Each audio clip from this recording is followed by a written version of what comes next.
Hello and welcome to episode 30 of the Mikhaila Peterson podcast.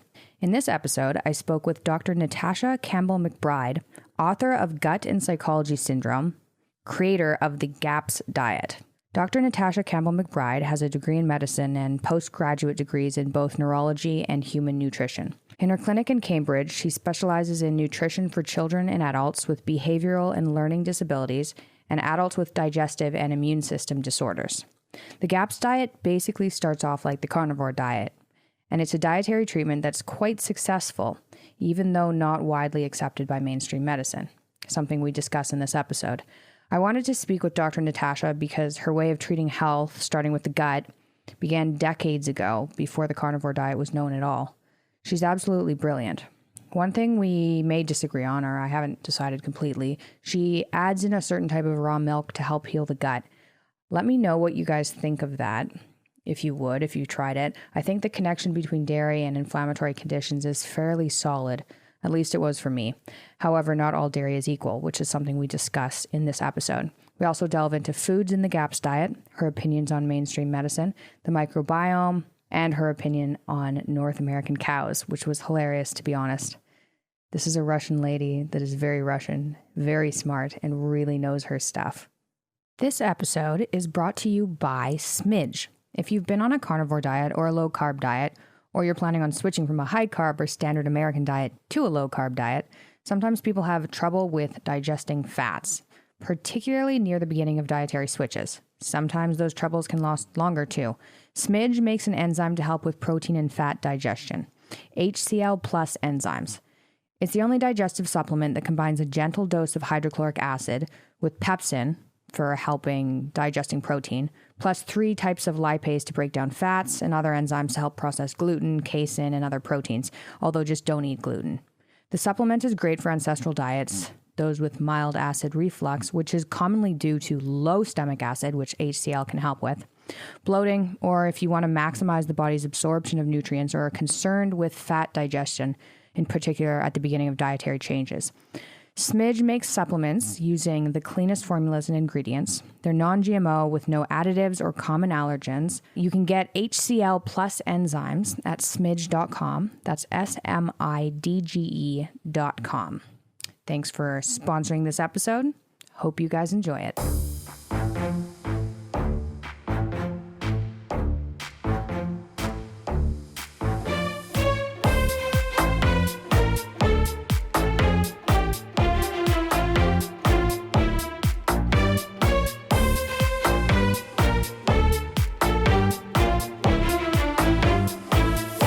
It's really nice to meet you.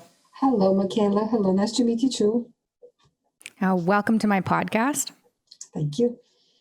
Thank you so much for joining me. I read a lot of your work in, I think it was 2016 when I first started to try and get my autoimmune disorder under control.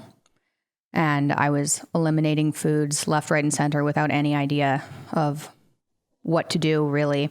And I came across your book about a year into my diet, and I think it aligned shockingly well with what I had already figured out just trying to treat myself.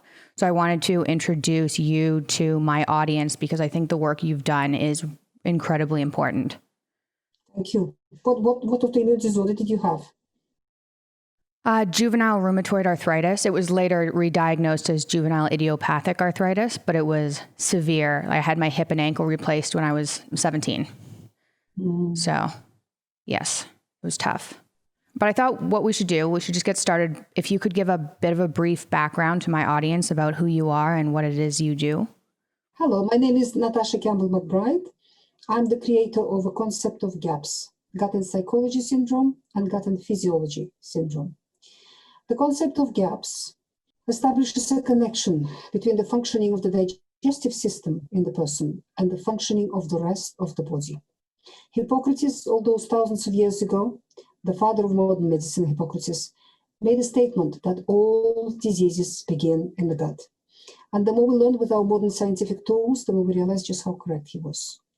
My first GAPS book, Gut and Psychology Syndrome, focused on the function of the brain, on all the problems that we can have with that function, learning disabilities in children and adults, and mental illness. I've just completed the second GAPS book, Gut and Physiology Syndrome, which will come out this autumn and this year, Wow. which focuses on the rest of the body, and it completes the GAPS concept. GAPS concept has become a global phenomenon from the time when the first book came out. The first book has been translated into 20 languages, and there are more translations coming in. And millions of people around the world are using this protocol for healing from chronic degenerative diseases. Yeah. Okay. So when did your first book come out? 2004. And the second edition came out in 2010. Mm-hmm. Okay. So I found out about the GAPS diet, I think in 2016, like I said, but you were one of the first people who were, kind of before the whole paleo diet became something people do, or the keto diet, or right now what I'm on is called the carnivore diet. And you were way before all of that. And I think you have elements of each of those diets in your protocol. So could you give a bit of a background about what you do in order to heal the gut? And that's what you believe is the cause of most illnesses. I don't just believe it. I know it, because this is all my clinical experience with thousands of patients and the clinical experience of thousands of other holistic doctors confirm the fact that all diseases begin in the gut, all of them. So what is GAPS? What do we have in a GAPS person? We have an epidemic of GAPS, particularly in the Western world. And as mother and father pass their gut flora to the child at the moment of birth, this epidemic is getting deeper with every generation. We have a person with abnormal gut flora. Gut flora is that mass of microbes that live inside your digestive system. And it's, in a healthy situation, a highly balanced microbial community. There's all kinds of creatures in there, living in harmony with each other. They all plant each other, eat each other, control each other, don't allow any one of them to get out of control. And as a balanced community, as a harmonious community, all of these microbes work very well together, and they serve our body very, very well. Problem is, we humans are very good at creating imbalances in nature. Human body is a part of nature. Every time you take antibiotics, you kill off bacteria, only bacteria. These bacteria were controlling fungi, viruses, protozoa, archaea, worms, flukes, and all kinds of other creatures that live in that harmonious community inside your body. Once you've knocked out the bacteria, all these other creatures suddenly become uncontrolled. They overgrow, the whole balance is gone, and all the creatures which were beneficial for us as part of a harmonious, balanced community, when out of control, when overgrowing, become pathogens. Because there are no such thing as a good microbe or a bad microbe. All microbes can cause disease, every one of them. It's the balance, it's the overall diversity and the balance in the microbial community that makes every microbe do only good things for you. But every microbe, when it gets out of control, can cause disease and can cause disorder. And that's what happens in GAPS people.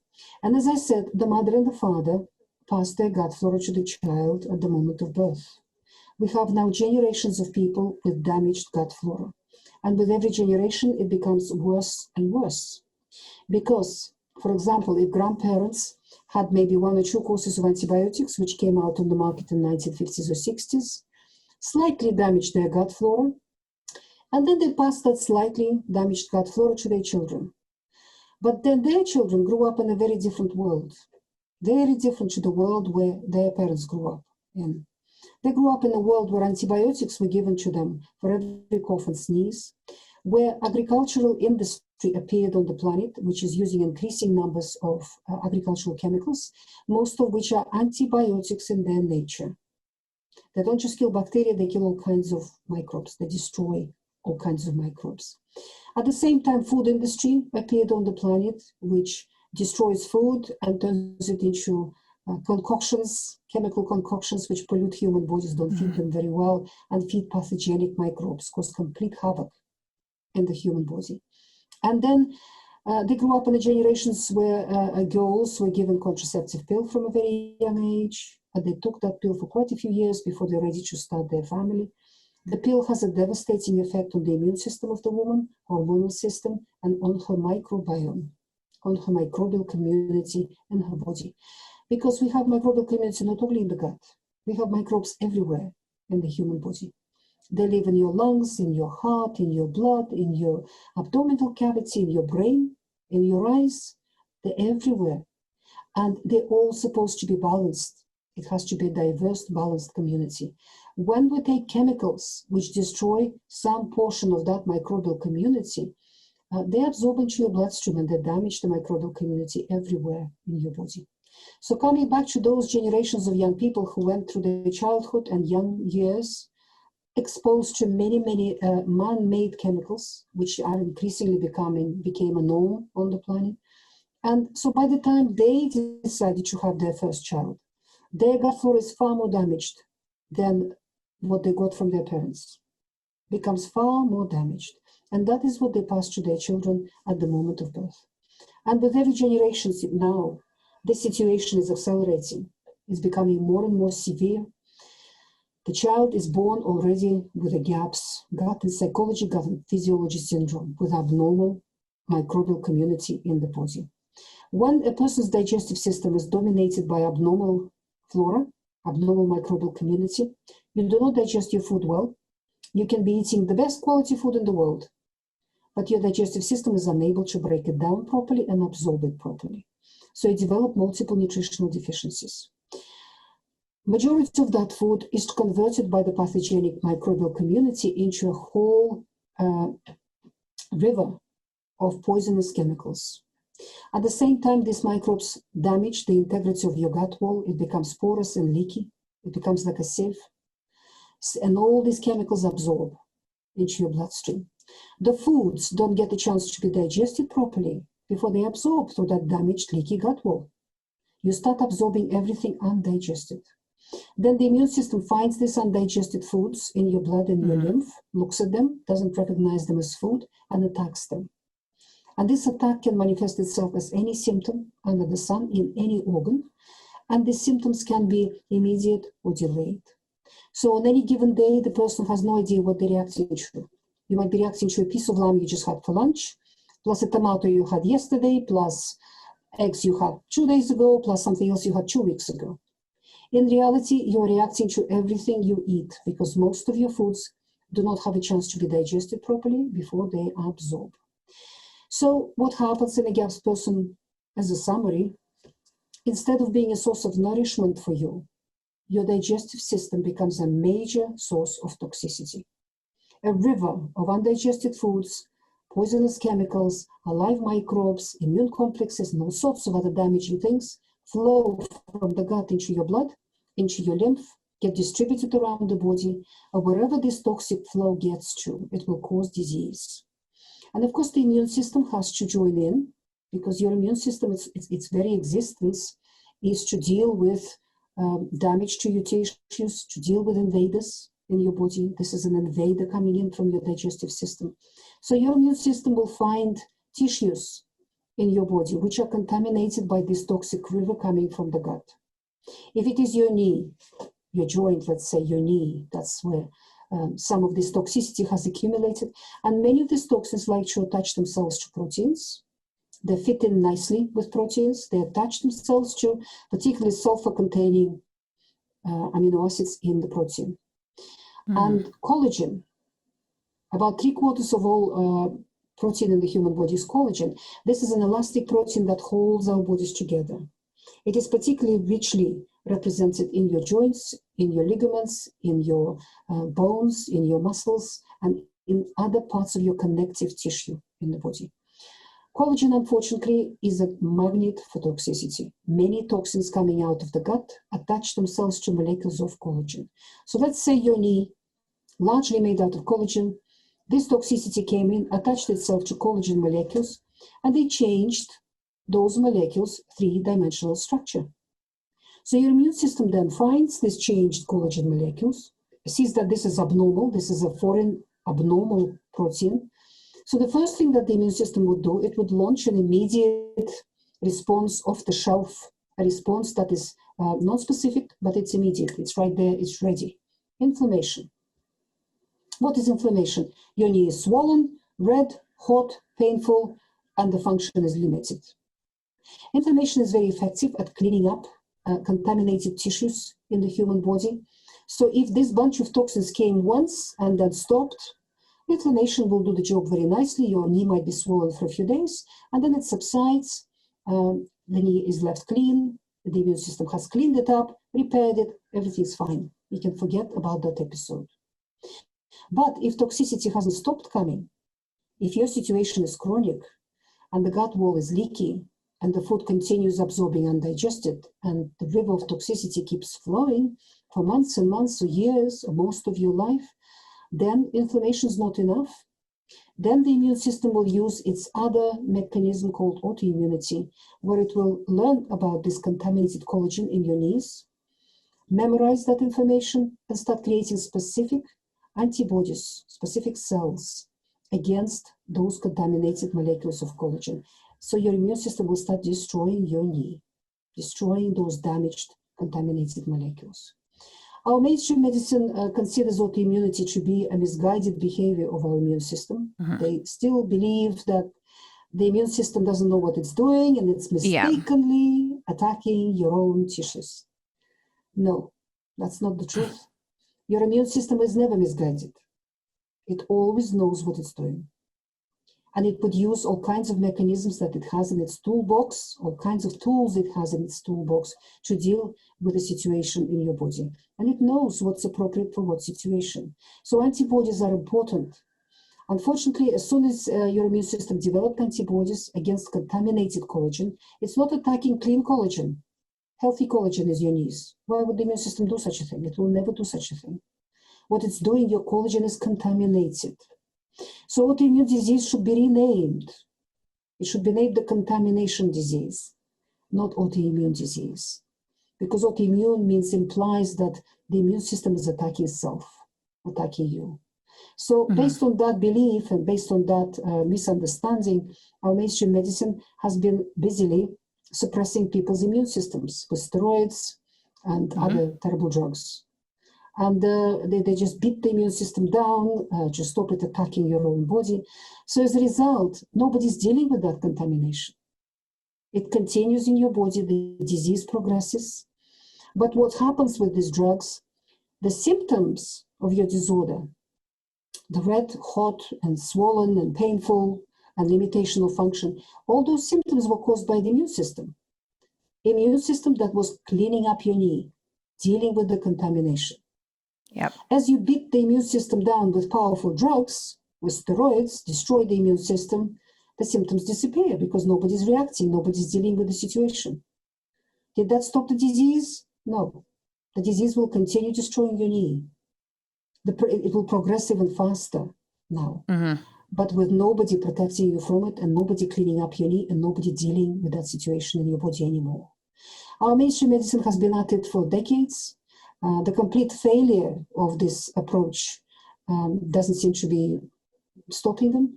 But even now, the leading immunologists in the world seem to agree with what we have been saying for years in the alternative medical field, that the immune system is not misguided and that all autoimmunity is born in the gut. I'm absolutely convinced of it.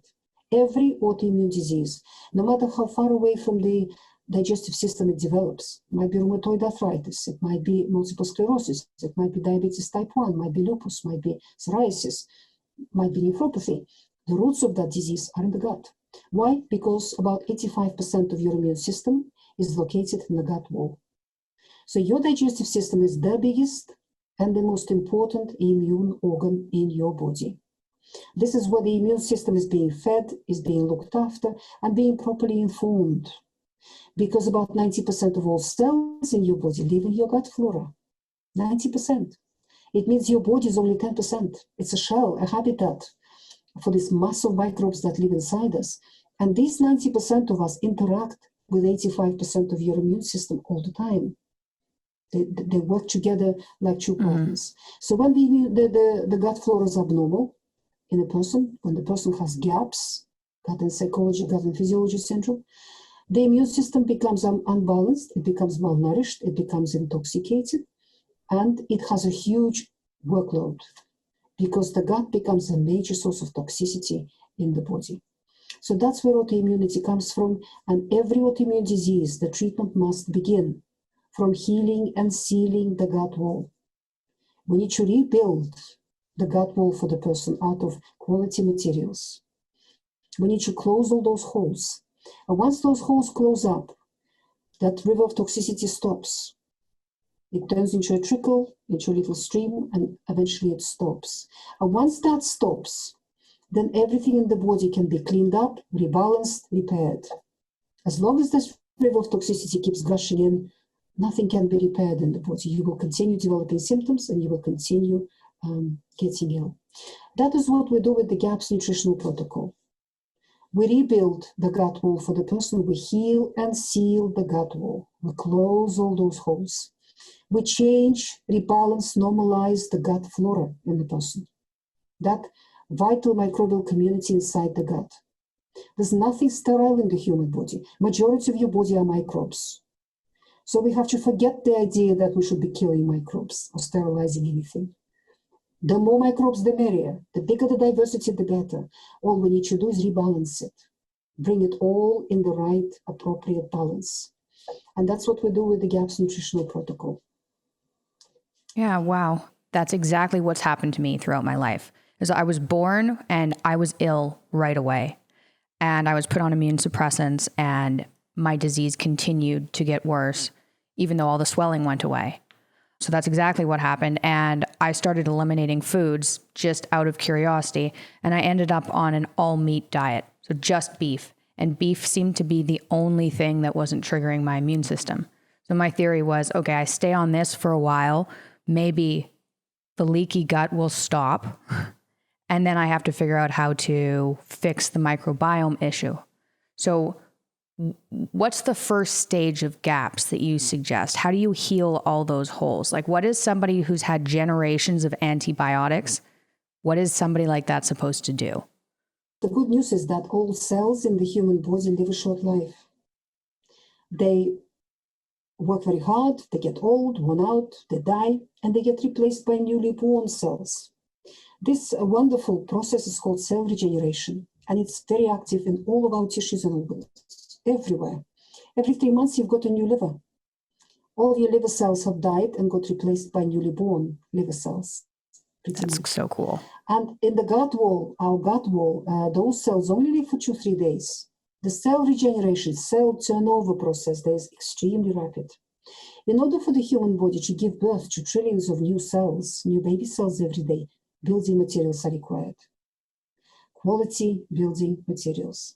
And that is what we provide in the GAPS diet. The core of GAPS nutritional protocol is the GAPS diet. It's the most important thing. If you take water out of the human body, about 70% of the human body is water. If we take that water out, what we're left with in the dry weight, 50-50, protein and fat. When we analyze that protein in the laboratory, we find that it's very similar to proteins in meat, fish, eggs, and dairy, animal foods. Plant proteins are completely unsuitable for building our protein. Their amino acid composition is wrong. Certain amino acids are missing, other amino acids are in excess, and they're indigestible for the human digestive system, plant proteins. Pea protein, soy protein, and all sorts of other proteins. In fact, they are very damaging for the digestive system of the human and for all other tissues in the body. The same with fats. When we take the human fat and analyze it in the laboratory, we find that in its biochemical structure, it's very similar to fats which come from lamb, pork, beef, goose, duck, ghee, butter, cream, these fats. Plants are full of oils, but their biochemical structure is very different and completely unsuitable for human physiology, for building our fats. We need some omega-3, omega-6, omega-7, some polyunsaturated fatty acids, but we need the tiniest minute amount per day. Just having a little salad, having an apple, having a handful of nuts is enough. You will get enough of those oils. Unfortunately, majority of people in the world are gorging on the industrially processed plant oils, vegetable and cooking oils. These are poisons. There are hundreds and hundreds of scientific studies which have been shown conclusively that they cause every chronic disease under the sun. mental illness, infertility, heart disease, diabetes, obesity, Alzheimer's disease, all kinds of illnesses. Nobody should be eating these things and nobody should be cooking on these things. And unfortunately, all processed foods in our supermarkets are made with these oils.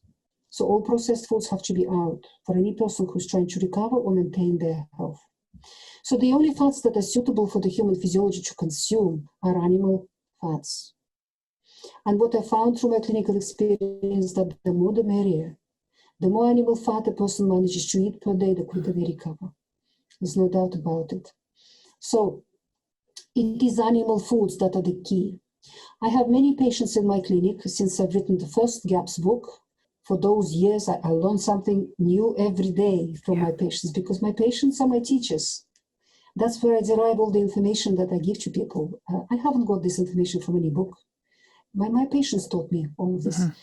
And I had these children in whom, with ulcerative colitis, with autism, and people with mental illness, severe mental illness, and people with rheumatoid arthritis, and people with some other severe autoimmune illnesses, and also babies with FPIs. This is a new group of babies with food-induced protein enterocolitis syndrome. Ooh. These are little things which cannot digest any protein in the world at all. Even mother's milk makes them sick. My God. These babies, they're very, very damaged, these babies. So when I started working with these very severe patients, and patients are getting more and more severe in the Western world, particularly in the English-speaking countries. I don't know what's happening, but our children are getting so Antibiotic sick. use. It's terrible. And sugar. Not just antibiotics, the whole environment. The whole environment that we've created is unsuitable for our children to come into this world. So what I found in these patients, that even the first stage of the GAPS introduction diet, because in the first GAPS book, I have described two forms of GAPS diet. The full GAPS diet, which is easier to follow, it has a wider choice of foods, and the GAPS introduction diet, which is structured in 6 stages. And that is the diet which heals and seals your gut wall very effectively and quite quickly. But it's more difficult to follow. It's very restricted. So on the first stage of the GAPS introduction diet, we start with foods which are the easiest to digest and which provide the biggest amount of building materials for your gut wall to produce those trillions of new baby cells out of quality materials. Healthy, robust, rosy cheeks, bushy-tailed cells in your gut lining. So what we do with the GAPS introduction diet, we build a new gut wall for the person. Because human body doesn't waste time on healing a sick cell. If a cell is sick, it's killed and removed, and a new baby cell is born in its place. In order to give birth to them, we need quality materials if we want quality gut wall. And the quality materials come from animal foods. So on the first stage of the GAPS introduction diet, we eat a lot of meat stock. Everything's homemade. Everything's made out of fresh, best quality ingredients. Gelatinous stalks, lots of collagen in the stalk. We make it from collagenous, gelatinous tissues. We eat a lot of organs. We eat a lot of fermented foods, particularly fermented dairy. And we eat only cooked vegetables in a limited amount, low fiber vegetables. Nothing raw, no raw plant matter, and we start with small amounts of vegetables because plants are difficult for humans to digest and they damage the human digestive system, particularly the sensitive human digestive system. The easiest things to digest for humans are animal foods. That's a fact, a clinical fact, no matter what the science might be shouting from the newspapers and TV screens at you, whoever's paying for that science. So what happens? I found this group of patients with whom even the first stage of the introduction diet wasn't gentle enough for their digestive that would be system. me. So we started removing plant matter because I knew through clinical experience, that plants are the problem. So we started removing all the vegetables bit by bit, and we finished up with no plants at all. I have called this form a no plant GAPS diet. These patients live on meat stock, on cooked meats, on fish, on fermented dairy products, on animal fats, and eggs. That's it. Not a leaf, not a speck from a plant kingdom is consumed. And only when we've done that, these patients started recovering. They recovered from ulcerative colitis, from Crohn's disease. They come off medication. The inflammatory markers disappear. Everything becomes normal. They recover from learning disabilities and mental illness. FPI's children start growing and start developing and start recovering from this terrible situation. These are babies, these children. So I found it extremely successful. And I have quite a few patients who have been on this diet now for many years, 4, 5, 6 years, and they have no intention of introducing any plants. Mm. And they look beautiful and they're healthy. Some people ask me, where do they get vitamin C? Clearly, we don't know everything about vitamin C yet. Yeah. Now we know in the latest research that organ meats are quite a good source of vitamin C in the human body, as well as folate, all the B vitamins and fat-soluble vitamins and other vitamins. So these people show no signs of any kind of nutritional deficiencies. So it is these patients who taught me that human beings can live without plants perfectly well, but we cannot live without animal foods. That is an absolute fact. I'd like to sort of move into a little sideline here. I had anorexic girls, many anorexic girls coming into my clinic, and young people with bipolar disorder and psychosis and all sorts of problems. And quite quickly I've discovered that they became ill to such a degree because of misguided veganism and vegetarianism. We live in a world of nutritional misinformation, and they push the propaganda for vegetarians, for plant-based lifestyle is very strong at the moment. Yeah. These people are given an idea that it is morally right and it's healthy and it's saving the planet, this sort of thing. So these patients forced me to look into this direction, start researching it. And very quickly what I've discovered, that there are no scientific studies that we can trust in this area. Every study has been conducted by pro-vegetarian lobby, and they're just incorrectly designed, incorrectly analyzed. They just lie. Particularly the China study. That is the biggest lie of the world. In the world, absolutely. So having discovered that fact, that there is no science I could rely upon, I went back to basic sciences, the science of physiology, zoology, biology, biochemistry, and clinical experience. My own clinical experience and clinical experience of my colleagues, of other holistic doctors. And based on that knowledge, based on all that information, I have written a book called Vegetarianism Explained, which came out 3 years ago now, where I explain that the animal foods and only animal foods feed and build the human body. They are the feeding, building foods because of the structure of the human digestive system. The way our digestive system has been designed, we can only truly, properly digest animal foods. Plants are indigestible for humans, for the human digestive system. And they do not feed us, and they provide the wrong protein and the wrong fats for building our physical structure. They cannot build or feed your physical structure, your heavy bones, your heavy muscles, your big brain, your big lungs, big liver, your big heart. Only animal foods can maintain and build your physical structure, properly prepared animal foods. Traditional cultures around the world have known this for millennia, this fact. That is why they will put the biggest effort into catching an animal, catching fish, getting meat, getting eggs, getting milk. And they would use plants only as a supplement to meat. And even then, through experience, they have learned that plants are indigestible. All plants are indigestible, particularly seeds of plants. And that is grains, beans, nuts, all sorts of seeds. They're particularly indigestible. They're full of chemicals called antinutrients, which damage our digestive system, damage our collagen, damage all other tissues in the human body. So they've learned that they must prepare the plants properly before consuming them, before even cooking them. So they've developed methods of fermentation, sprouting, malting, and cooking plants in such a way to make them more digestible, more nutritious for us, more acceptable for the human digestive system to derive some nutrition from. So having discovered all of that, that is what I explain in the book. Veganism, purely plant-based regimen, is not a diet, it is a form of fasting.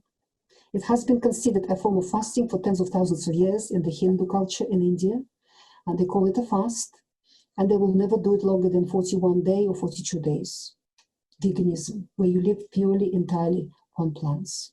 When you start eating plants only, plants' purpose for the human beings is cleansing.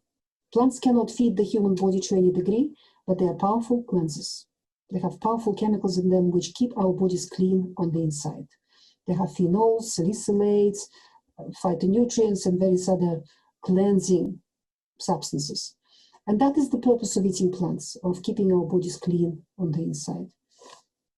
So when people who are very toxic, people who are overweight, who go on a vegan regimen, in the first few weeks, as they start cleansing, a cleaner body feels better than a toxic one. So many symptoms start disappearing, they start feeling better. And this is the time when they write their evangelical books about veganism. But at a certain point, the human body will finish cleansing and it will need feeding. It will become hungry. And it will give you a signal, I'm hungry now, feed me. The way it will give you that signal is it will give you a desire for a roast chicken, for bacon, for fried eggs, for a piece of meat, for a pot of cream, for something like that. Problem is, many vegans in our modern world are doing this for emotional reasons, political reasons, religious and other reasons. So they don't listen to their body. They override that signal and they continue, they force their body to continue fasting, to continue cleansing. And at that point, the body has no choice but to start breaking down less important tissues, muscle and bone, to feed more important organs.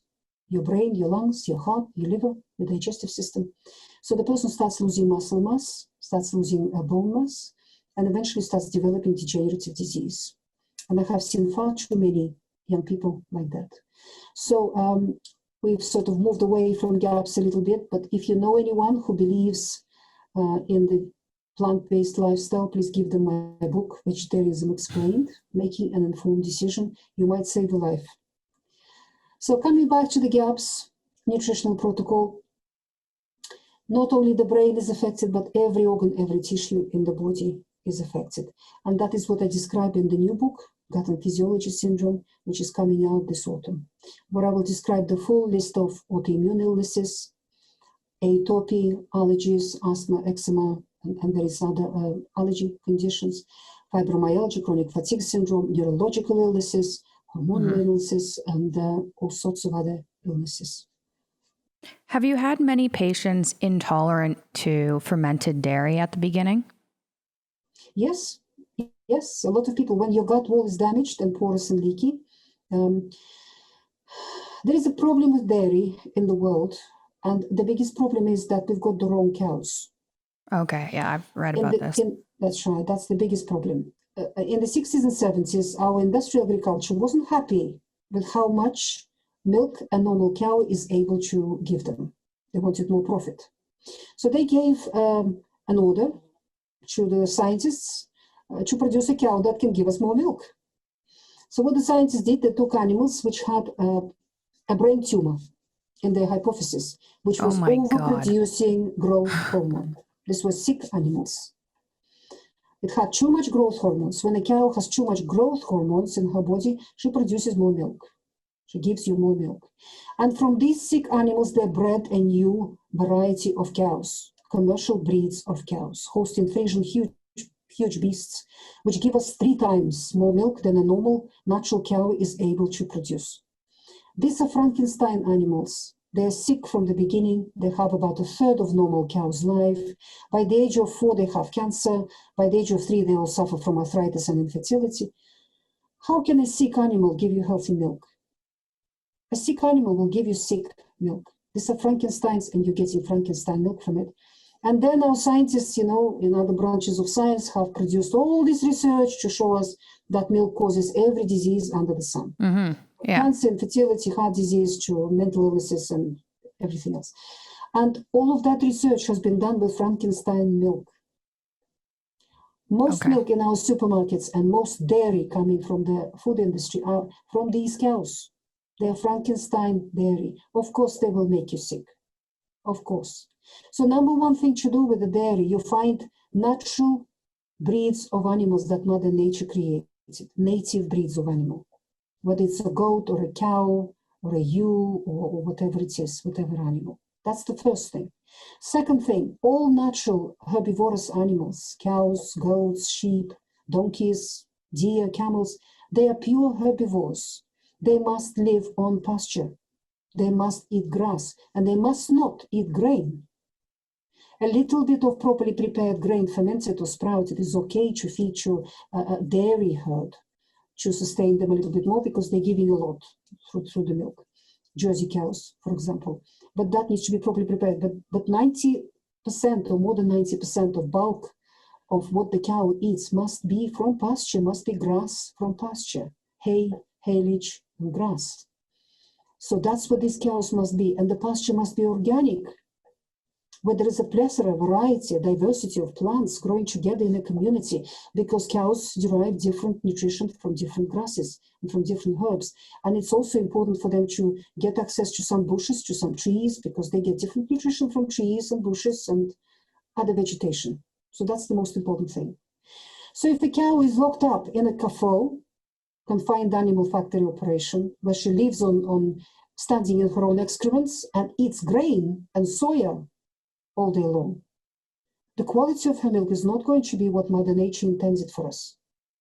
That will be sick milk, coming from a sick, unhappy animal.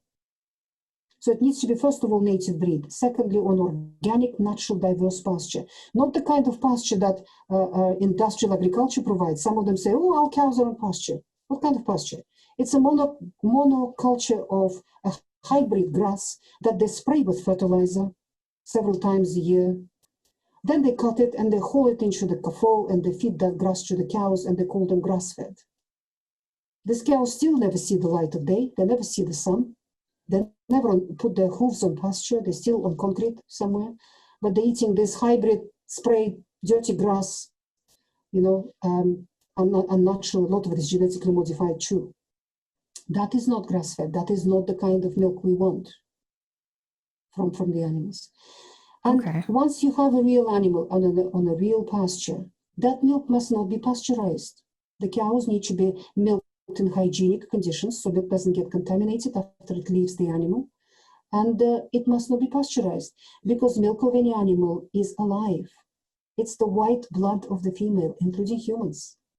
If we started pasteurizing human milk before we give it to our babies would die in a matter of weeks. They would not live. Because what is milk coming from the woman to the baby, from the cow to her calf? It's her white blood.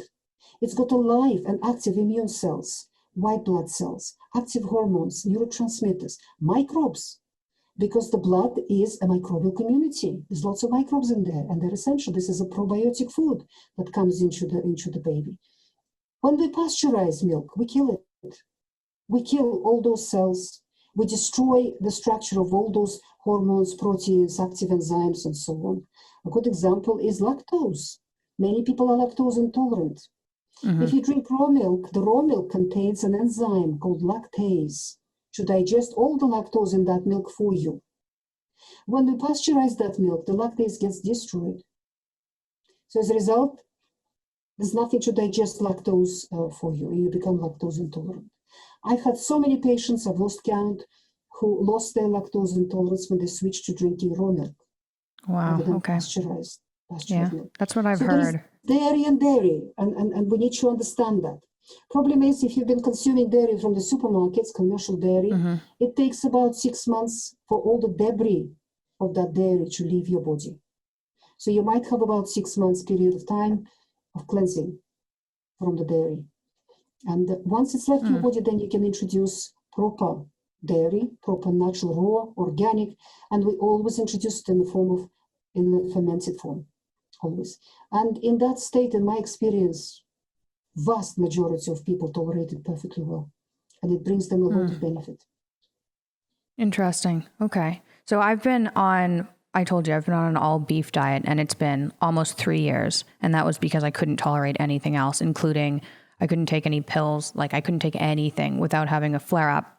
And I've been a proponent of telling people to cut out dairy because it made me so ill. And I've had lots of people reach out and say, you have to try raw dairy because that can heal you. But I've been worried because I had such a terrible reaction to dairy.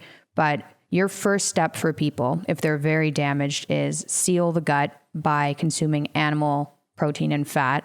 And then why should they reintroduce plants if they can survive like that? Is there a benefit? Because plants bring diversity into the diet. They bring variety, they bring color, they bring different tastes. They just bring more enjoyment. So it's just pleasure, just from eating pleasure. Exactly. It's pleasurable. And if they're properly prepared, then it gives variety. It makes your social life a little bit more interesting. Yeah. And it brings variety into your diet and variety of nutrition for you. But your gut needs to be strong enough to digest them. Mm-hmm. I describe the no plant GAPS diet in detail in the new book that is coming out. Oh, that is so cool. Okay. So these people who heal their gut, they're like strict with what they eat, they heal their gut. Their first step is microbial diversity. How do you fix imbalances? Is that just with the fermented dairy? Through consumption of fermented foods. Consumption of fermented foods and consumption of the foods properly prepared. And the meat stock is extremely important. We make meat stock, not bone broth. We do not start with bone broth. There is a difference between the two. I will never start with bone broth in the GAPS diet. In the new book and in the first GAPS book, I have a whole section on how to introduce dairy safely for people who react to dairy. It's called a dairy introduction structure. You will find it there, all the guides, all the guidelines on how to introduce it. And in this book, I explain how to prepare the foods properly. We always have meat stock. That is an absolute staple of the GAPS diet, because the meat stock, when we make it properly from the proper parts of the animal, they provide all the building materials to build a new gut wall for you, new collagen, new connective tissue, new joints, new ligaments, new bones, new muscles, new blood vessels, new nerves, everything. You rebuild your body because all of your body renews itself all the time. And we build it out of new quality materials. So you finish up after a few years, you finish up with a completely different body, not the one you had before. Yeah. So how long, for people who are really ill, is there a certain amount of time that you've seen that they have to stay on this meat stock diet before they can start varying their diet? It's not just meat stock. No, we eat meat stock. We eat a lot of organs. Organs are absolutely vital to eat. We eat meats. We eat fat. We eat fermented dairy. We eat eggs. And we eat fish as well. We eat fish and shellfish. So it's quite a big variety. And on the if plants are tolerated for the person, we eat a lot of plants too, properly prepared. We start with vegetables, non-starch. Starch is an absolute enemy for majority of chronic conditions. So non-starch vegetables. So start with the GAPS diet, and you will find that it's very varied, and it's actually quite an easy, nourishing and delicious diet to follow. And you don't have to be cooking all the time because you can't cook large amounts. Mm-hmm. Cook in bulk, have leftovers. So you have a choice of leftovers in the fridge for yourself to warm up whenever you're hungry. So different people, how long? Different people take different time. If we're just dealing with IBS, let's say, with irritable bowel syndrome, 6 months, a year, the person is off. They can start coming off the GAPS diet. They've healed their gut, they're fine. But if we're dealing with rheumatoid arthritis or multiple sclerosis or fibromyalgia, or schizophrenia, or something very, very severe and very serious, then the GAPS diet has to be for life. Once you're on the full GAPS diet, you have a very wide range of foods that are available to you. All the vegetables are available. You can eat fruit, you can eat all the berries, you can eat all the animal foods, you eat a lot of fermented foods. Healing happens in stages, bit by bit. Eventually you reach a level where you can maintain your health, and you are healthy and well and beautiful for the rest of your life, as long as you adhere to that. And a lot of these people, when they go on holiday or when they're at a party or they're visiting friends, they can eat whatever they want. Occasionally, your body can withstand cheating, coming off the diet. You can come off it for a few days or even for a couple of weeks. But then when you come home, you go back to your normal to maintain your health. And your body will let you know whether it's ready for these transgressions or not. So you don't have to go to a party and start explaining to everything, oh, I can't eat this and I can't eat that. You can just eat what you want, whatever's there. You can enjoy yourself. But then listen to your body for the next few days. It will let you know whether that was acceptable or not. And at a certain point, it will be acceptable. You will find that you can withstand these things and you're fine. Okay. Have you seen people have trouble with eggs at the beginning? Yes, there are allergies to all kinds of foods people can have, but what we do, the only allergies that we respect in the GAPS nutritional protocol are anaphylactic type allergies because they're dangerous. Anaphylactic. It's when your mouth swells and your breathing passages swell, you can't breathe, and it's life-threatening. All other allergies we ignore unless they're extremely dramatic and very problematic. Because all other allergies, including anaphylactic allergies, are caused by the fact that your gut wall is like a sieve. It's got great big holes in it, and food absorbs and digests it. Once we heal and seal the gut wall, food starts absorbing properly digested. And all these allergies disappear one by one. I had many patients in whom even anaphylactic type allergies have disappeared. With the first few patients, we found that out by accident. When something happened, the person consumed something by mistake, and there was no reaction. So we started testing, looking at that, and even anaphylactic allergies get canceled out by the body when the gut wall properly healed. So we ignore all these allergies and we focus on healing and sealing the gut wall, building a new gut wall for the person. And at a certain point, all these allergies disappear one by one.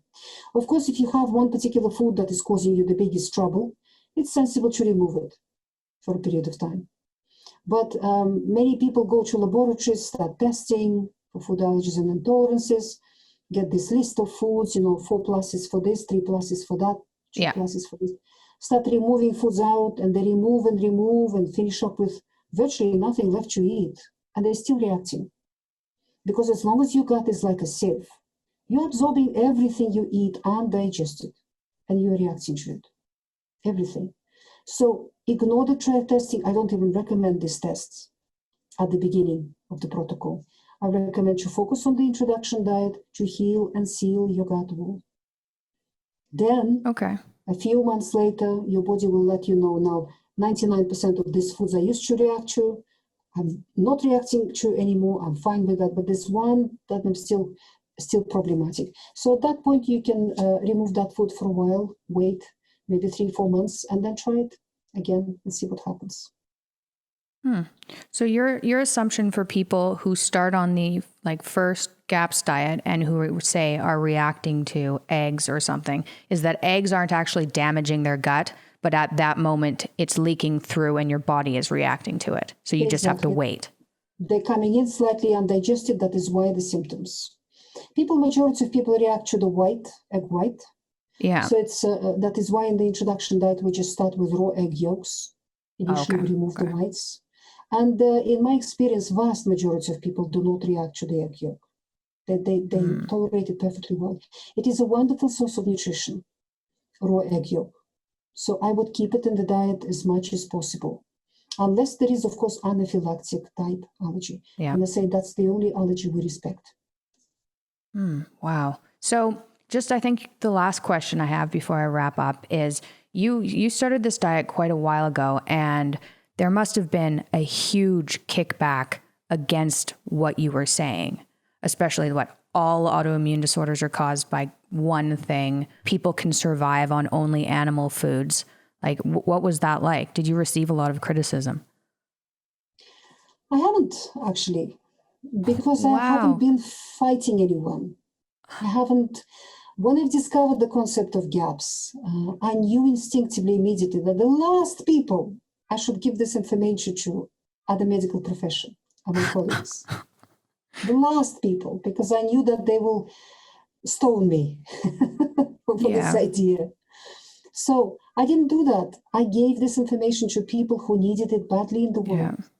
I gave it to my patients, and I gave it to the parents of children with learning disabilities, because I initially started working with autism, and then other children with hyperactivity, dyslexia, dyspraxia, other problems started coming in, and then children with allergies, and then diabetes type 1, and then adults with all sorts of problems, and that's how the whole thing snowballed. And I just gave this information to people who needed this information badly. And because I was dealing with nutrition, diet, somehow it's outside the realms of the mainstream medicine. Mainstream medicine is not interested in that. So I actually was surprisingly not attacked, and left alone. And I think the majority of mainstream medicine is still blissfully unaware that these diseases can be cured. Yes. Yeah. Otherwise, a lot of people would be out of jobs. Mm-hmm.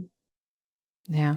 Well, thank you very much for coming on. All that information is absolutely fascinating. And that's exactly what I've experienced with my diet is couldn't tolerate anything. I slowly healed just eating meat. And now I seem to be able to tolerate a few things, but I'll probably take into consideration the raw dairy, try that out. It was just like my autoimmune responses were so terrible. I had psychological problems as well that the reactions were scary enough that I was like, found a diet and it works, I'll just stick with this.